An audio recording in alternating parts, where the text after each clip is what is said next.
함께 찬송한 찬송가 112장의 1절 가사는 그 맑고 환한 밤중에 무천사 내려와 그 손에 비파 들고서 다 찬송하기를 평강의 왕이 오시니 다 평안하여라 라고 되어 있습니다. 성탄절은 평화의 왕이신 예수님께서 이 땅에 탄생하신 날입니다.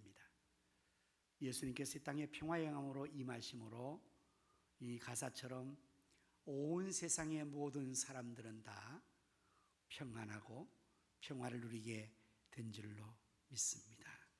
세상에서는 평화를 이룬 사람들이 또 많이 있습니다. 그 중에서 여러분 잘 알고 있는 미국의 제16대 대통령이던 아브라함 링컨을 잘 알 수가 있을 터인데요. 아브라함 링컨을 여러분들이 이제 떠올리면 이분의 가장 큰 업적은 과연 무엇이라고 생각이 되어집니까? 그것은 바로 조상 대대로 흑인들이 노예 생활했던 그 노예들을 해방시켜준 그 업적이 그야말로 미국뿐만 아니라 전 세계적으로 가장 큰 업적. 태어나서부터 노예가 되었고 그리고는 성장하며 팔리고 부부가 갈라지고 부모 자식이 갈라지고 쇠사슬 쇠고랑에 취해서 백인들의 학대에 의해서 사람인데도 짐승처럼 살았던 그들에게 에브라함 링컨은 남북전쟁을 치르는 큰 대가를 치르면서도 그들에게 자유를 그리고 진정한 평화를 주기 위해서 노력했던 그런 업적이 에브라함 링컨의 업적이었고, 그는 정말 이 땅에 있는 사람들에게 특별히 억눌리고 억압되어진 그 흑인들에게 자유를 주었던 일을 한 사람으로, 지금 미국에 있는 많은 대통령이 있지만 미국 사람들이 가장 존경하는 인물이 있다면 바로 이 에브라함 링컨을 지금도 기억하고 있다고 합니다. 그래서 최근에는 흑인 중에서 버락 오바마가 대통령이 되는 나라가 되었고, 수많은 흑인들이 미국에서 그 시민권을 함께 누리면서 아메리칸 합중국을 세우는 그 일의 일익을 담당하는 그런 일을 했던 일에 귀한 역할을 했던 분이 바로 에브라함 링컨, 참으로 세상에 평화를 이루었던 인물이라 할 수가 있죠. 그리고 또 한 사람을 든다면 바로 마르틴 루터 킹 목사를 들 수가 있습니다. 마르틴 루터 킹 주니어 이 목사님은 역시 흑인들의 인권을 해방시키기 위해서 이분은 40세에 사망을 하게 되는 그런 짧은 생애 동안에 오로지 이 흑인들의 인권을 세우기 위해서, 그들이 정말 평화롭게 살기 위하여서 한 생애를 바쳤던 그러한 인물이기도 합니다. 이 마르틴 루터 킹 목사님에게 가장 유명한 것이 있다면 바로 그것은 I have a dream 이라는 유명한 연설입니다.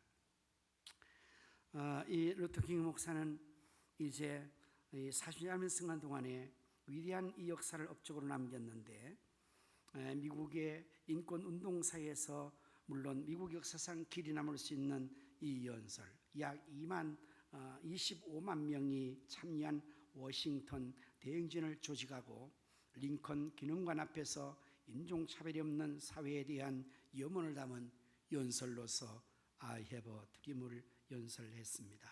이 내용은 이렇습니다. 나에게는 꿈이 있습니다.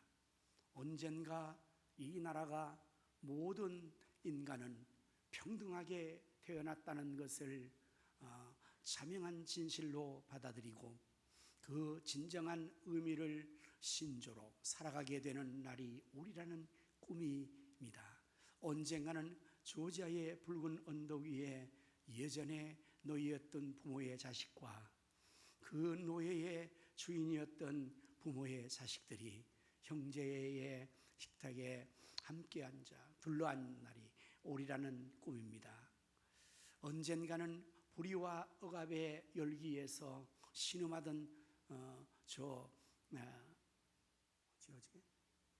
황폐한 미시시피주가 자유와 평등의 오아시스가 될 것이라는 꿈입니다. 내 자녀들이 부귀의 아니라 인격에 따라 평가받는 그런 나라에 살게 되는 날이 오리라는 꿈입니다. 여러분, 이 꿈은 이루어졌을까요? 네, 이루어졌습니다.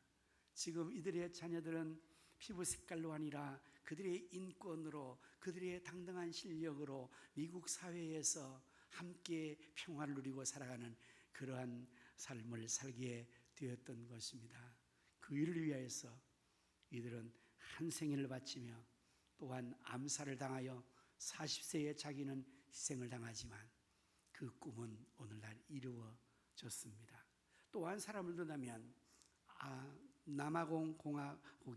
남아프리카 공화국의 대통령이었던 넬슨 만델라 대통령을 들 수가 있습니다. 이 남아프리카에서 백인들이 거기를 이제 아프리카를 지배해 갔겠죠. 여러분, 원래 아프리카에는 그 원주민들이 흑인이거든요. 근데 거기에 백인들이 들어가서 그 땅을 정착하면서 차지하면서 남의 땅에 들어가서 아마 원주민들, 흑인들을 인권적으로 학대하며 노예처럼 부렸던 것 같습니다. 여기에 맞서서 반백인들의 이 운동에 맞서서 그가 저항을 하다가 이제 무기징역형을 받아요. 그래서 이 만델라 대통령이 27년 동안 감옥살이를 해요. 청춘을 다 감옥에 썩힌 거죠. 그러면서도 이들의 인권과 평화를 위해서 그렇게 노력하고 수고하여서 노벨 평화상을 또한 타고, 그 나라가 지금 여러분 아프리카 국가 중에서 가장 발달되고 살기 좋은 나라, 서구 못지않는 교육과 여러 가지 상황을 만드는 그러한 나라를 만드는 일을 일조했던 인물, 만델라 대통령이었습니다.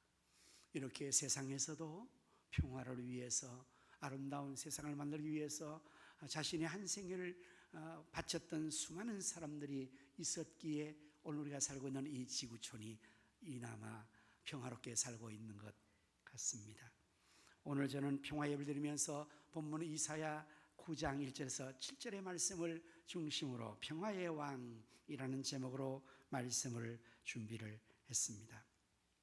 본문 6절의 말씀을 다시 한번 확인해 보면, 이는 한 아기가 우리에게 낳고 한 아들을 우리에게 주신 바 되었는데 그의 어깨는 정사를 메었고 그의 이름은 기묘자라 모사라 전능하신 하나님이라 영존하신 아버지라 평강의 왕이라 할 것임이라. 탄생하실 아기 예수님에 대한 예언의 말씀, 그 아기가 도대체 누구냐? 그 어깨는 정사를 메었고 그의 이름은 모사라 기묘자라 전능하신 하나님이라 영존하신 아버지라. 그분은 바로 평화의 왕이라, 평강의 왕이라. 이렇게 예수 그리스도의 탄생을 예고하며 탄생하실 예수님을 이와 같이 우리에게 알려주고 있습니다. 그렇습니다. 성탄절의 주인공 아기 예수님은 이 땅에 평화의 왕으로 오신 평강의 왕이십니다. 오늘 본문의 말씀에 6절은 시작을 이는 이라고 하는데, 이것은 키라는 접속사로서 이유를 밝히는 접속사입니다. 앞부분에 있는 모든 이유가 어떻게 가능했던가, 1절에서 5절까지에 있는 그 모든 일들이 어떻게 이루어지게 되는가 하는 것을 밝혀주는 아주 중요한 짧은 원어에서 키라는 두 자밖에 없어요. 이는, 이렇게 되는 이유는 이라고 밝힌 것이거든요. 자, 앞부분에 어떠한 내용이 이루어지게 된다는 것입니까? 1절 말씀에 전에 고통받던 자들에게는 흑암이 없어지는 역사, 이는 평강의 왕 예수님으로 말미암아 가능하다는 것입니다. 아멘이잖아요. 고통받는 자들에게 그 고통을 해결할 수 분 바로 평강의 왕 예수님이라는 것입니다. 그리고 계속해서 옛적에 여호와께 스불론 땅과 납달리 땅이 멸시를 당하게 하셨는데 후에는 해변의 길과 요단 저쪽 이방에 갈 일이처럼 영원롭게 하신다. 멸시받는 땅들이 영원롭게 되는 역사, 어떻게 이는 평강의 왕 예수 그리스도로 말미암아 가능하다는 말씀이에요. 계속 2절의 말씀도 보면은 흑암에 행하던 백성이 큰 빛을 보는 것, 어떻게 가능해요? 이는 평강의 왕 예수 그리스도로 말미암아 가능합니다. 또한 사망의 그늘질 땅에 거주하던 자들에게도 빛이 비치게 되는 역사. 여러분, 사망에 처한 인류에게 예수 그리스도 평강에 오셔서 생명의 빛을 밝혀주셨던 그 역사를 지금 말씀하고 있는 것입니다. 그리고 또한 계속적으로 주께서 이 나라를 창성하게 하시며 평강의 왕이 그 즐거움을 더하게 하셨으므로 추수하는 즐거움이 있잖아요. 얼마나 즐겁게 추수한 추수꾼이, 그리고 또한 탈취물을 나눌 때의 즐거움같이 그들이 주 앞에서 즐거워한다. 어떻게? 누구 때문에? 평강의 왕 예수님 때문에 그렇게 한다고 설명하고 있는 것입니다. 계속해서 말씀합니다. 4절에 이는 그들이 무겁게 맨 멍에와 그들의 어깨의 채찍과 그 압제자의 막대기를 주께서 꺾어주시는 것입니다. 할렐루야. 무거운 멍에 채찍, 막대기, 노예의 생활엔 그들을 평강의 왕께서 다 꺾어주시고 자유를 주시게 되는 그것을 지금 말씀하시는 것입니다. 계속해서 또한 어지러이 싸우는 군인들의 신과 피 묻은 겉옷이 불의 섭같이 사라져버리는, 전쟁의 기운이 완전히 사라지는 진정한 평화가 임하는, 그것이 어떻게 가능하다고? 이는 평강의 왕 예수님을 통해서 가능하다고 말씀하고 있는 것입니다.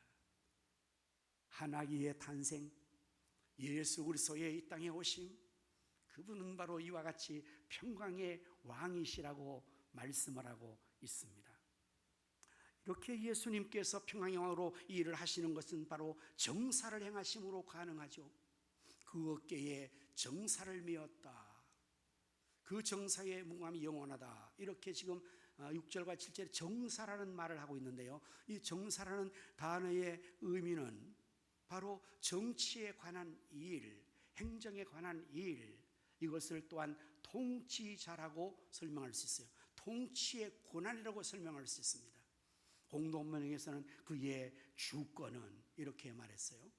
그러니까 예수님께서 이렇게 정말 고통받는 자들에게, 흑암에 있는 자들에게, 사망에 있는 자들에게, 얽매인 몽에 맨 자들에게, 전쟁하는 자들에게 평화를 줄 수 있는 그것은 바로 예수 그리스도께서 통치자가 되어서, 전능하신 왕이 되어서 그의 주권으로, 능력으로 그 모든 것을 다스려 불의한 자들, 악한 자들, 모든 자들을 다 물리쳐 주기 때문에 가능하다고 말씀하는 거예요. 지금도 우리 예수님께서는 살아계셔서 정사를 행하고 있는 줄로 믿습니다. 나라와 역사의 흥망성쇠를 주관하고 계신 분이 누구십니까? 바로 평강의 왕이신 예수 그리스도 왕께서 하고 계시는 것입니다. 통치자는 통치를 잘 하려면 일단은 능력이 있어야 됩니다. 만약에 통치자가 능력이 없다, 그러면 그는 통치를 더 이상 못하게 돼요. 예수 그리스도 그분이 왕이시라면 그분은 얼마나 능력이 많으실까요? 예수 그리스도 그분은 하나님이시기에 전능하신 왕이십니다.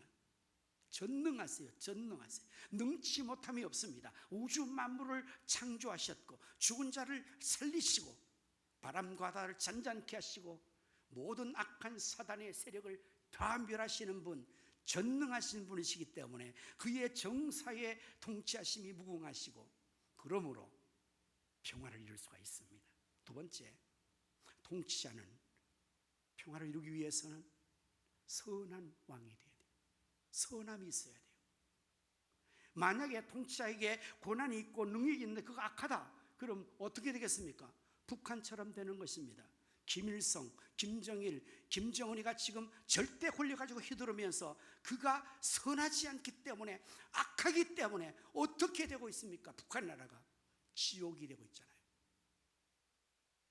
우리 인민들의 모든 피를 다 빨아먹는 흡혈귀와 같이. 정말 이 표현은 저는 표현만 그런 줄 알았어요. 피를 빨아먹는다, 표현만 그런 줄 알았어요. 그런데 김일성이가 나이가 많이 들어서 오래 살려고 자기의 늙은 피를 다 빼내고 젊은 우리 인민의 피를 다 자기에 넣었다잖아요. 진짜 피를 빨아먹는 자들이잖아요. 왜요? 선하지 않기 때문에. 선하지 않는 자가 통치하되면 그 수와 있는 사람과 주변의 사람들은 다 평화를 맛보지 못하고 고통을 당하는 거죠. 러시아의 푸틴은 왜 우크라이나를 침범한 겁니까? 힘이 있으니까요. 선함이 없거든. 그래서 세상에선 이러한 통치자들이 선함이 없으니까 통치의 권을 가지고 악을 행하는 거예요. 그러면 그의 나라들은 평화를 이룰 수가 없어요. 세 번째, 통치하는 권한과 선함이 있을 뿐만 아니라 정의와 공의를 이룰 수 있어야 됩니다.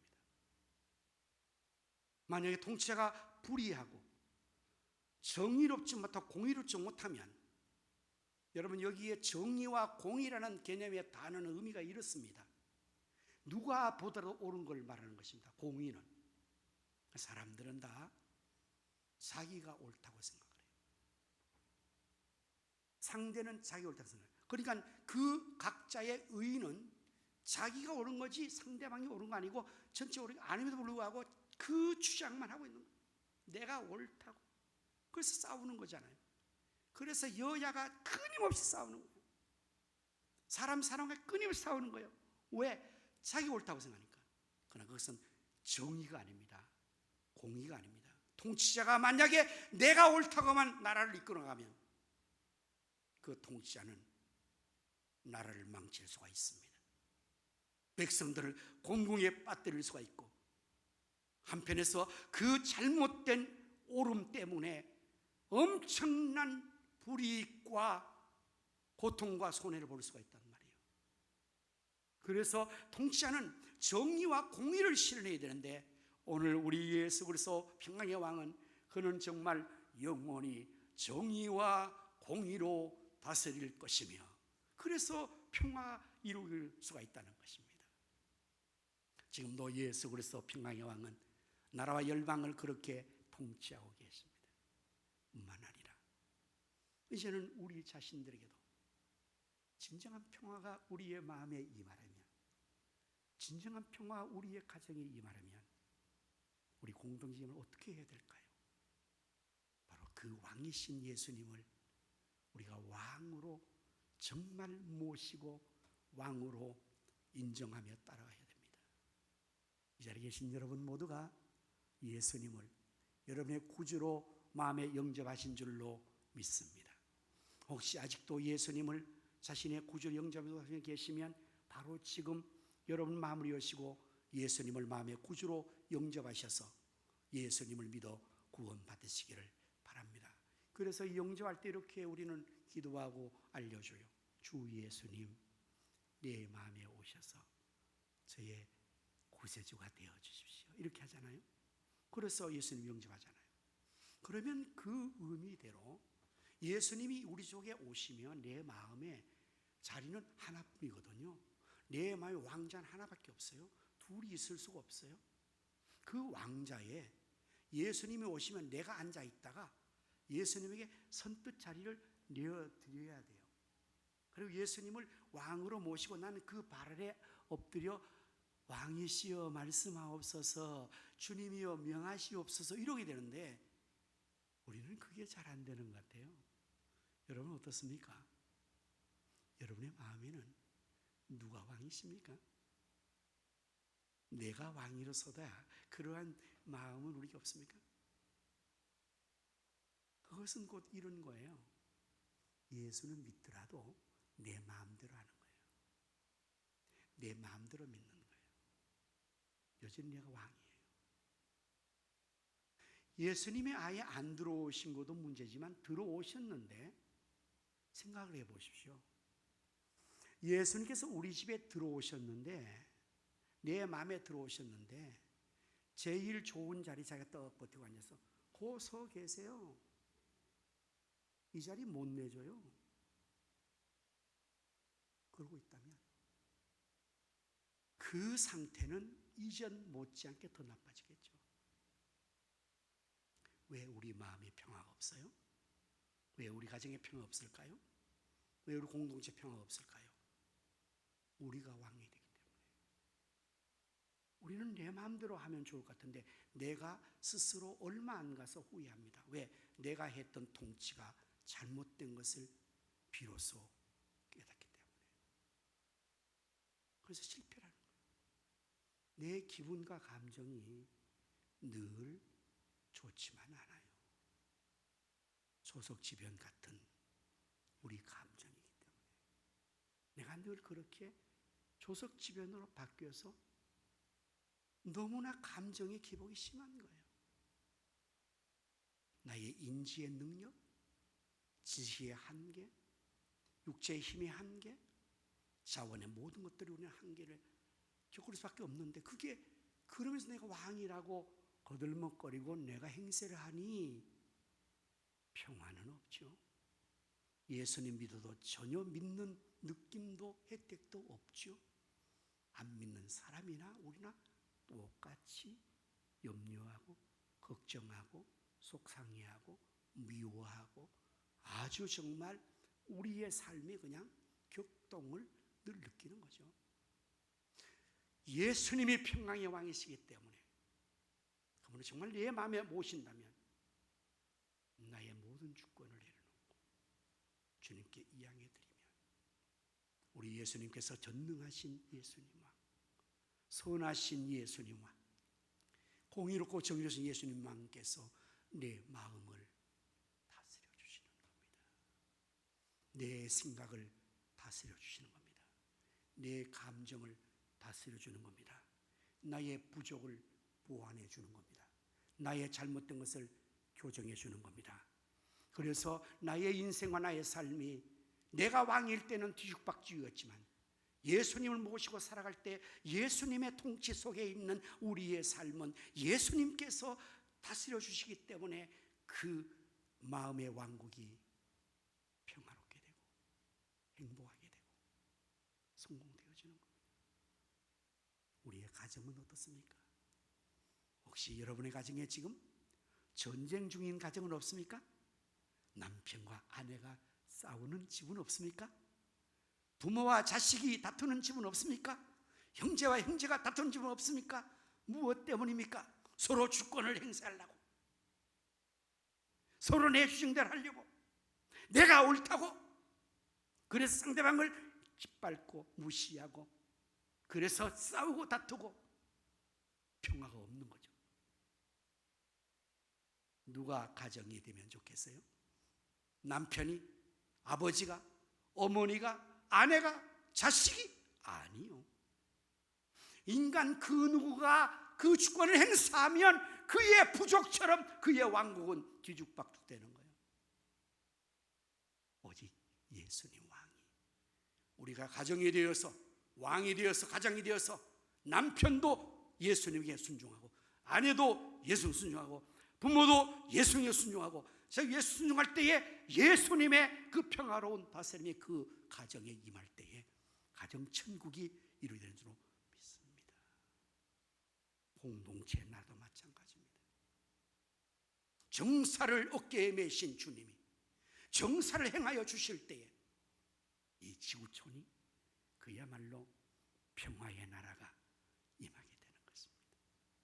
우리 예수님은 이렇게 전능하신 능력으로 행세하는 그러한 능력자만이 아니라 하나님과 원수된 우리를 화목케 하시려고 당신 자신을 화목의 제물로, 십자가의 제물로 생명까지 바쳐주셔서 하나님과 우리를, 원수된 하나님과 우리를, 원수된 우리와 우리 사이를 화목케 하시는 화목의 제물이 되셨습니다.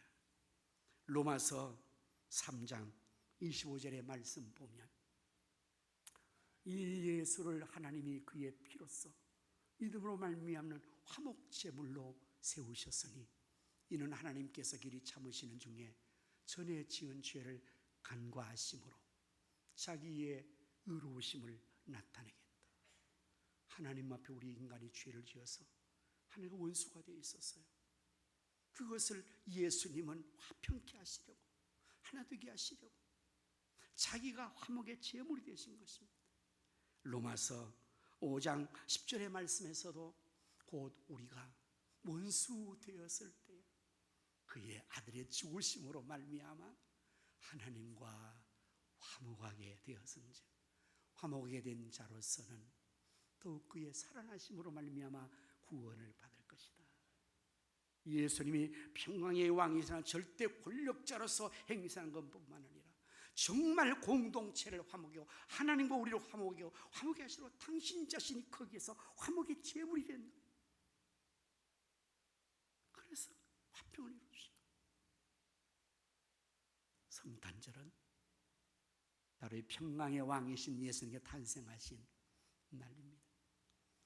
2000년 전에 탄생하신 예수님이 그러셨듯이 오늘 2025년 성탄절쯤에서 여러분 지금 지구촌이 어떻습니까?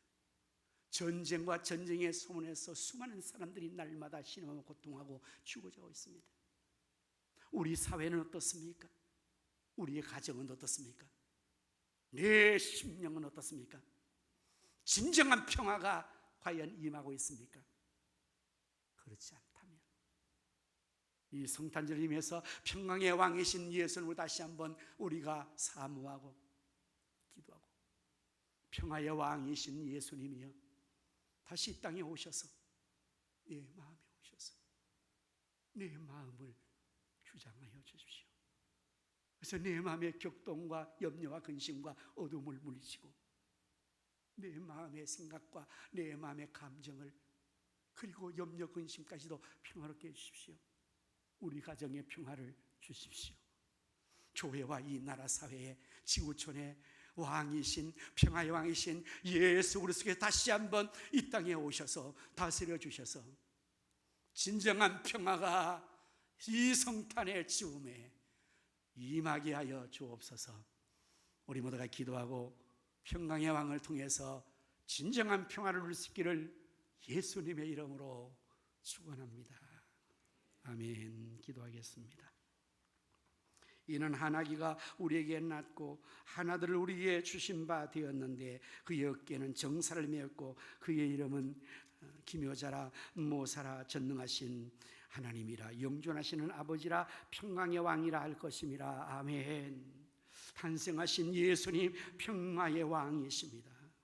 아버지, 우리에게 평강의 왕을 보내셔서 우리 모든 삶의 평화를 이루신 하나님을 승하며 2020년 성탄절을 즈음해서 우리 모두가 평강의 왕을 다시 한번 우리 마음의 가정에 우리 교회와 이 나라에 모시고 주님의 다스림 속에서 진정한 평화가 임하게 하여 주시옵소서. 진정한 평화를 맛보게 하여 주시옵소서. 예수님 이름으로 기도드립니다. 아멘.